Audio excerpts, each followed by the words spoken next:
अब ये तो हमने पढ़ा मुद्रा का आर्थिक क्षेत्र में प्रत्यक्ष रूप से क्या महत्व है, अप्रत्यक्ष रूप से क्या महत्व है।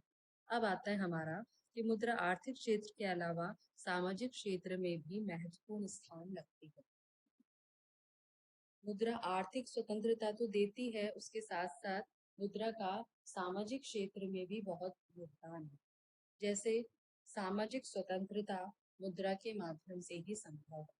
सामाजिक स्वतंत्रता मतलब जैसे हम जानते हैं, प्रत्येक व्यक्ति अपने परिश्रम के अनुसार अपना भुगतान मुद्रा के रूप में ही प्राप्त करता है। इसके अलावा वह अपनी इच्छा से किसी भी स्थान एवं व्यवसाय को चुन सकता है। तो ये जो उसको सोशल फ्रीडम मिली है वो मुद्रा के द्वारा ही संभव हुई। इसके अलावा सामाजिक जागृति या सामाजिक चेतना लाने का कार्य भी मुद्रा ने किया है। मुद्रा जनता में सामाजिक जागृति लाई है और आज जनता अपने अधिकारों के लिए पूर्ण रूप से सजग हुई है। जैसे हम देखते हैं, यदि कोई कोई नियम तोड़ता है तो उस पे पेनल्टी लगाई जाती है। जैसे यदि हम कोई ट्रैफिक रूल्स तोड़ते हैं तो हम पे पेनल्टी लगती है। तो उसके कारण हमें एक जागरूकता तो आती है कि भाई हमें ये काम आगे से नहीं करना है, वरना हमारे ऊपर कोई ना कोई फीस या शुल्क पेनल्टी लगेगी। तो एक तरह से वो सोशल इशू के प्रति मुद्रा के रूप में जब हम पे कोई पेनल्टी लगाई जाती है तो हमें आगे उस कार्य को न करने की प्रेरणा मिलती है या हम सोशली उसके प्रति जागरूक होते हैं। इसी प्रकार यदि हम देखें तो मुद्रा राजनीतिक चेतना भी लाती है।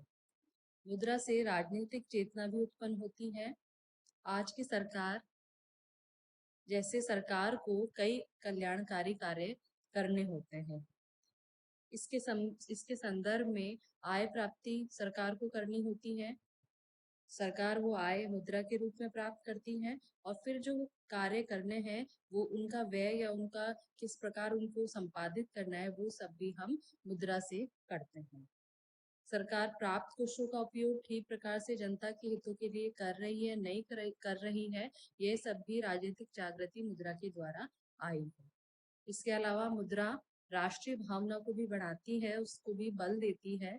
जैसे मुद्रा के कारण आंतरिक व्यापार का क्षेत्र अधिक विस्तृत हो गया है, जिससे एक क्षेत्र के लोगों का संपर्क दूसरे क्षेत्र से बढ़ जाता है। अपनी आवश्यकताओं की पूर्ति के लिए वे एक दूसरे पर आश्रित हो जाते हैं और उससे वे अनुभव करते हैं कि हम सभी एक हैं तथा सभी की आवश्यकताएं आपसी सहयोग से ही पूरी हो सकती हैं।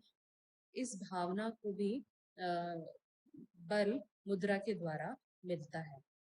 इस प्रकार हम देखें तो मुद्रा एक महत्वपूर्ण सामाजिक साधन है जो हमें एक सुसंगठित सामाजिक, राजनीतिक एवं आर्थिक जीवन प्रदान करती है। मुद्रा के अभाव में न केवल हमारी अर्थव्यवस्था का संचालन असंभव है, बल्कि किसी व्यक्ति का जीवन यापन भी संभव नहीं है।